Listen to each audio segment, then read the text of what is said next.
Buenas, ¿cómo andan? Bueno, espero que hayan descansado en el receso invernal. Ahora nos vamos a meter con el práctico, una parte, la segunda parte del práctico de la semana 13, que nos vamos a buscar a las fuentes del segundo periodo intermedio.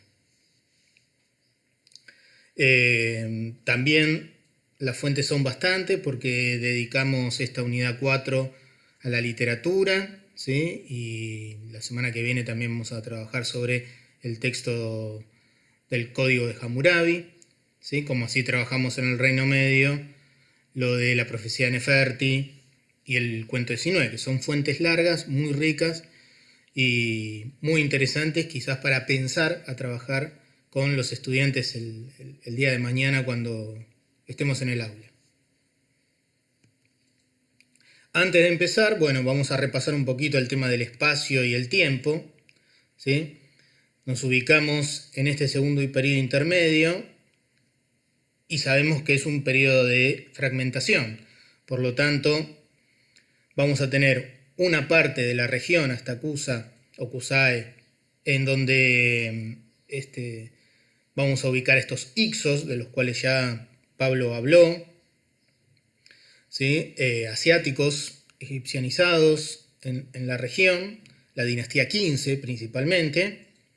Luego, desde la primera catarata, ¿sí? Hacia el norte, la dinastía 17 de Tebas, y la región ya hacia el sur del reino nubio, ¿sí? Que vamos a tener y que no va a ser, que en su momento había sido dominio de Egipto, ¿sí? En el periodo anterior. En cuanto al tiempo, a la cronología, repasamos un poquito lo que habíamos visto con Pablo. Recordemos que hablamos de 100 años, que si bien hay discusiones, nosotros tomamos esta cronología de 100 años, ¿sí? Del 1650 al 1550, y nosotros en las fuentes vamos a trabajar sobre todo con este rey Ixo, Apepi, y los reyes de Tebas, Sequenenra, ¿sí? Y Camose. Bien, como habíamos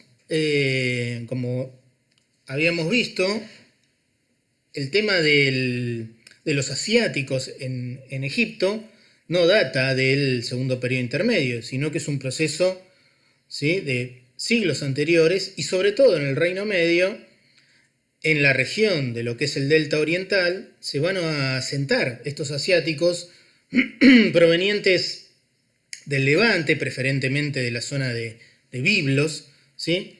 Y que van a instalarse ya a lo largo fuertemente del Reino Medio, ¿sí?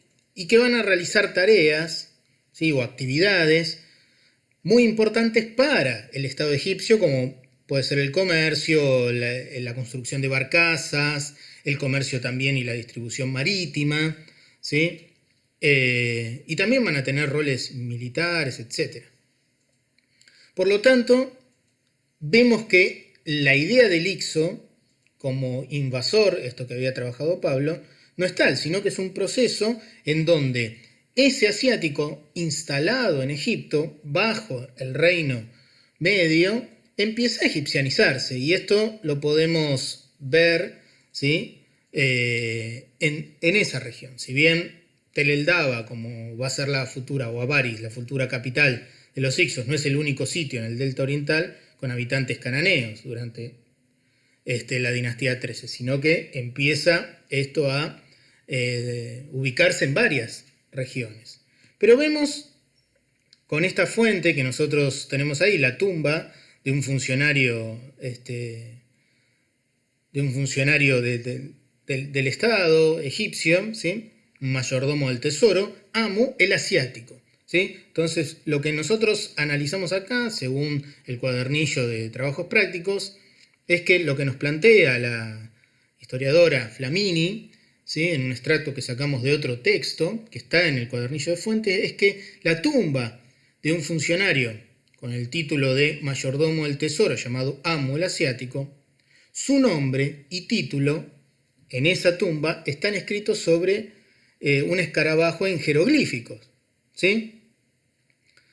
Pero la tradición del enterramiento es asiática.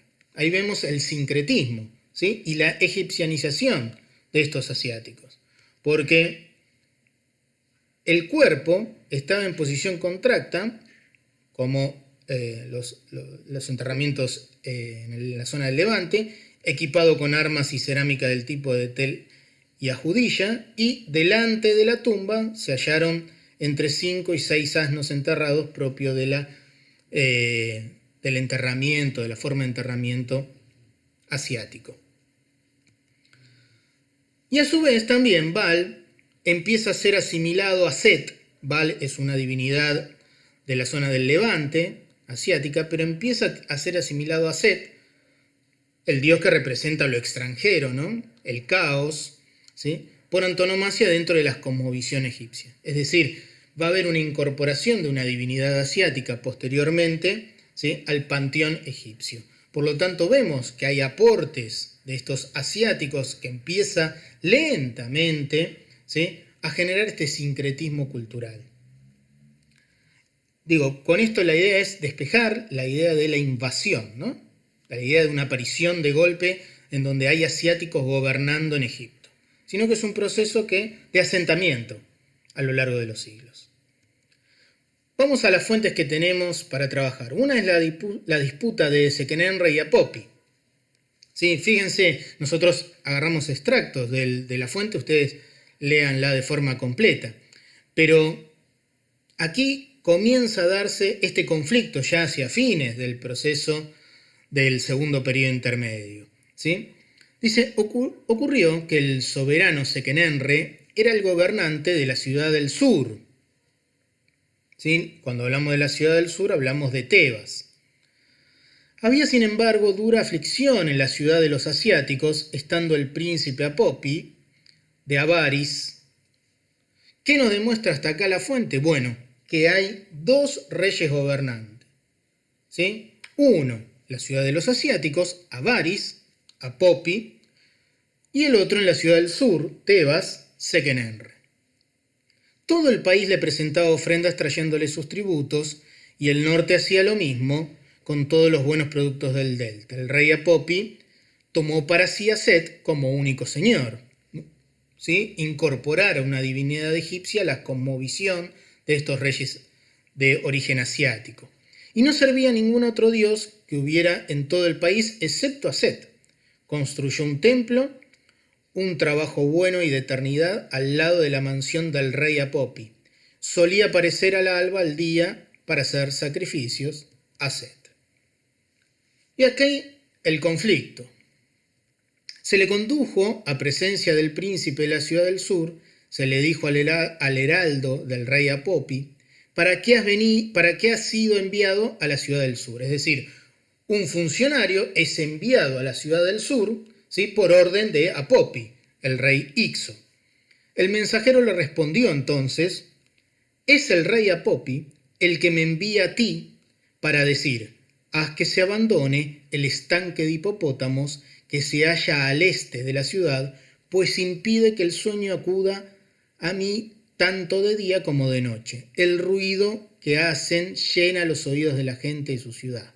Es decir, ese estanque lleno de hipopótamos, el sonido que hacía, interfería el sueño y el día de este rey que estaba en Avaris, ¿no? Estamos hablando de algo que no puede suceder, ¿no? Porque estamos a kilómetros y los hipopótamos no podrían interferir en el sueño, pero sí vemos que hay una tensión entre el sur y entre el norte. Esto va a llevar al inicio, de forma figurada, pero da inicio a la guerra entre Ixos y tebanos hacia el final del segundo periodo intermedio. Y también por qué sabemos que hay una confrontación bélica. Porque tenemos el resto de Sekenenre. El que tenemos aquí es este muchacho, es la cabeza de Sekenenre, en donde vemos, no sé si ustedes ven agujeros ahí, se infiere que fue asesinado, muerto, por un hachazo. Inferimos que a través de una confrontación bélica, ¿sí? Por lo tanto, ya empezamos a tener, ¿sí?, elementos de violencia, la fuente y sobre todo este cadáver, en donde podemos analizar ya, ¿sí?, el conflicto bélico entre Tebas y Avaris, entre Ixos y tebanos.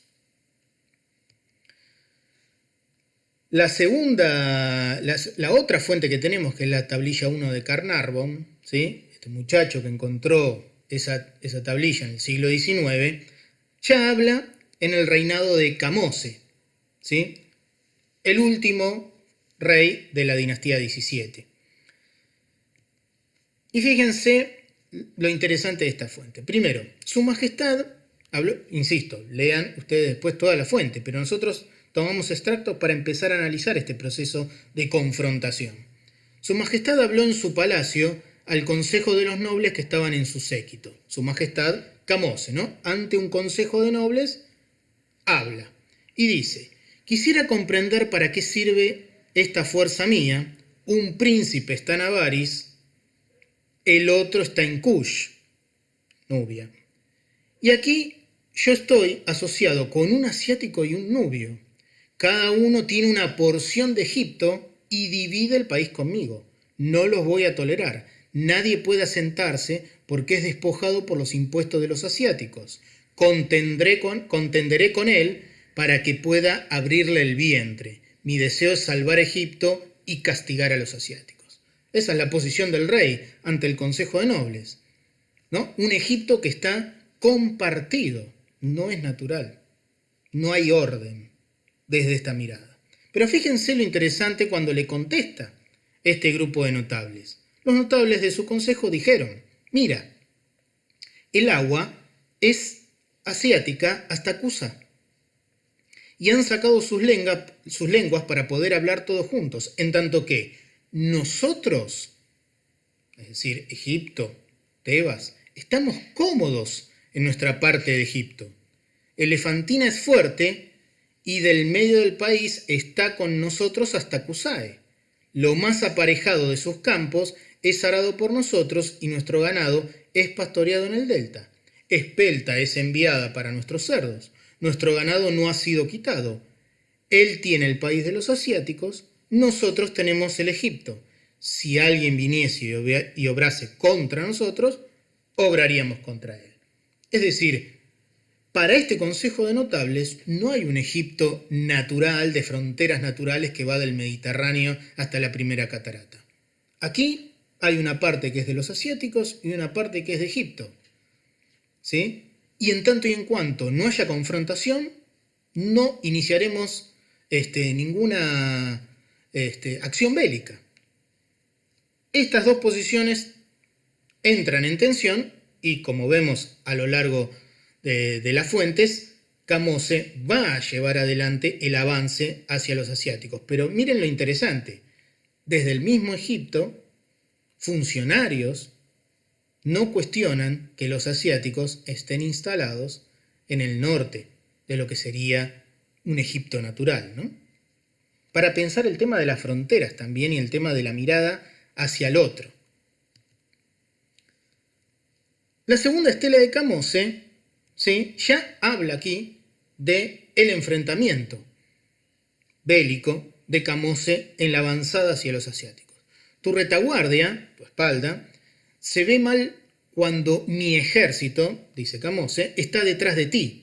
Las mujeres de Avaris no concebirán, sus corazones no se abrirán dentro de sus cuerpos cuando el grito de batalla de mi ejército sea escuchado, ¿sí? Fíjense, siempre la mirada negativa hacia el asiático y la confrontación, ¿no? Nuevamente el avance de Tebas hacia Avaris. Y acá es lo interesante, porque también vemos los lazos, ¿sí? Si bien, obviamente, la fuente es escrita desde Egipto y es una justificación de este avance bélico hacia el norte, ¿no? Dice Camose: yo capturé su mensaje en el oasis superior mientras viajaba al sur, a Nubia, en un documento escrito. Encontré en el escrito, en palabras de mano del gobernante de Avaris, lo siguiente: Auserra, el hijo de Ra, a Pepi, saludo a mi hijo, el gobernante de Kush. Avaris y Kush, Nubia y el delta, ¿sí?, relacionados. ¿Por qué te erigiste como gobernante del Alto Egipto sin que yo lo supiera? ¿No ves lo que ¿No ves lo que Egipto me hizo? El gobernante del Alto Egipto está allí dentro. Camós, el fuerte valiente, a quien es dada vida, me está expulsando de mi territorio.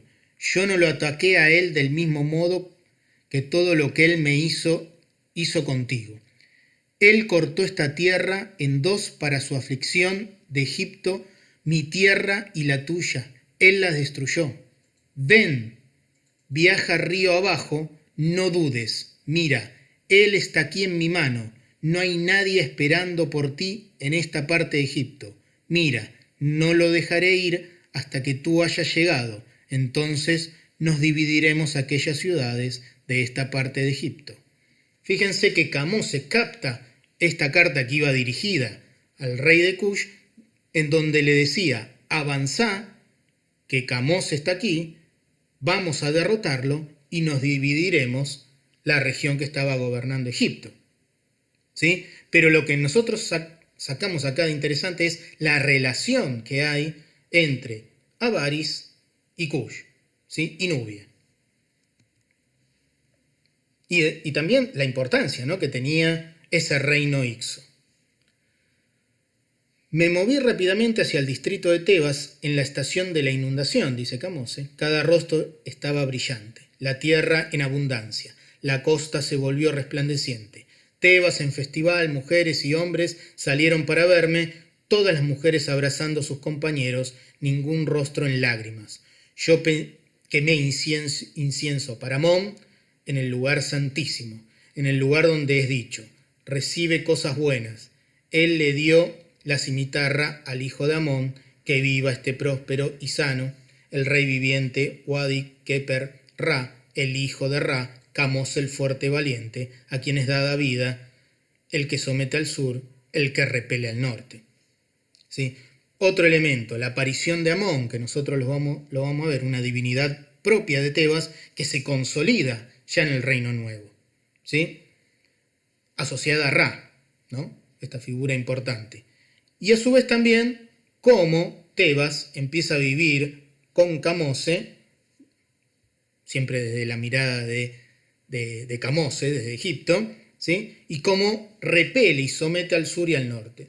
Nosotros sabemos, por fuentes posteriores, que el que termina dando el golpe final y expulsando a cierta parte de la élite gobernante de Ixa es Ahmose, que es el primer rey de la dinastía 18 en el Reino Nuevo.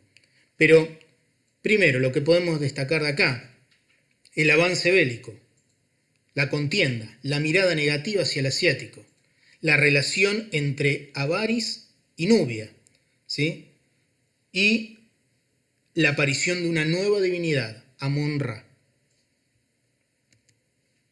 El último texto, la inscripción de Ahmosis, hijo de Habana, fíjense que es interesante porque es el relato de un funcionario, de alguien que se dedicó a la milicia y que está en el foco de la batalla contra los Hicsos.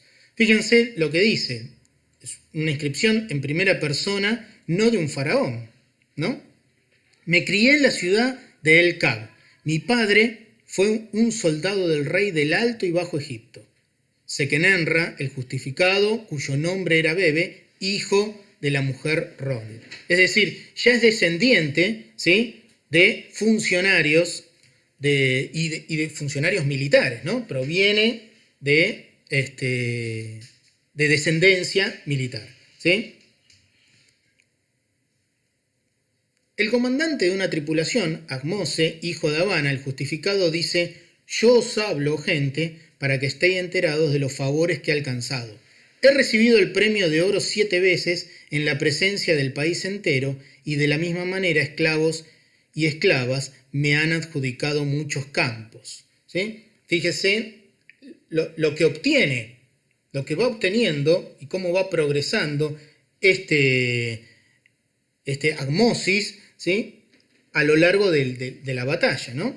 Recibe el premio de oro 7 veces, le entregan esclavos, esclavas y le adjudican tierras, ¿sí? Para su haber. Solía acompañar al soberano que viva próspero y sano en la infantería, siguiendo sus expediciones en su carro de guerra. Nuevamente, acá otro elemento, la aparición del carro de guerra, introducida por los asiáticos y tomada por Egipto, un elemento importantísimo para el periodo posterior en el Reino Nuevo. El carro de guerra va a ser uno de los elementos muy importantes, porque se introduce el caballo también, a la milicia, al ejército. Y esto va a permitir que Egipto agrande sus fronteras, pero esto lo vamos a ver en la unidad número 5. Pero ya aquí está la aparición. Y Amosis como un militar que acompaña al soberano en este carruaje. Avaris fue saqueada. De allí llevé como botín un hombre, 3 mujeres, en total 4 personas, que su majestad me los dio como esclavos, y después de que su majestad mató a los asiáticos, navegó hacia el sur, a Kentigen-Nefer, para destruir a los nómadas nubios. Después Tutmosis I, segundo rey del Reino Nuevo, partió al Retenú. Recuerden, el Retenú es el Levante, ¿no? La zona del Levante, para refrescar su corazón a través de los países extranjeros. Es decir, este funcionario, ¿sí?, que saquean a Avaris, capital de los Hicsos, que toma prisioneros como botín y que a su vez avanza hacia Nubia, es decir, hacia el norte y hacia el sur. Y no contento con eso, el Tutmosis I, el siguiente rey, el segundo rey del Reino Nuevo, ya avanza hacia lo que es el sur del Levante, el Retenu, ¿sí?, la zona del Retenu, la zona de Canaán, ¿sí?, como también había comentado Pablo. Por lo tanto, vemos acá ya un periodo de expansión de Egipto, de unificación, ¿sí?, contado por quién, relatado por quién, por un funcionario, un simple funcionario del cual obtuvo favores a través de el ejército, de haber participado en el ejército. Así que fíjense que de estas cuatro fuentes más la imagen de la tumba, podemos sacar infinidad de elementos que están relacionados a poner en cuestión el tema de la mirada del otro como un elemento negativo, ¿no? Asiáticos instalados en Egipto, con el aval del reino, del Estado egipcio, ¿sí?, en el Reino Medio, que empiezan a egipcianizarse, que empiezan a tener un sincretismo cultural, en donde divinidades del Levante son incorporadas a Egipto, y estos asiáticos empiezan a incorporar divinidades de Egipto, principalmente Set, ¿sí? Sin embargo, la construcción posterior, vemos en esta fuente, siempre la mirada negativa hacia el asiático, ¿sí?, en donde se lo ve como un invasor, ¿no? Camus se lo plantea, ¿qué hago compartiendo el territorio egipcio con un nubio y un asiático? ¿Sí? Y la disputa, que comenzaría con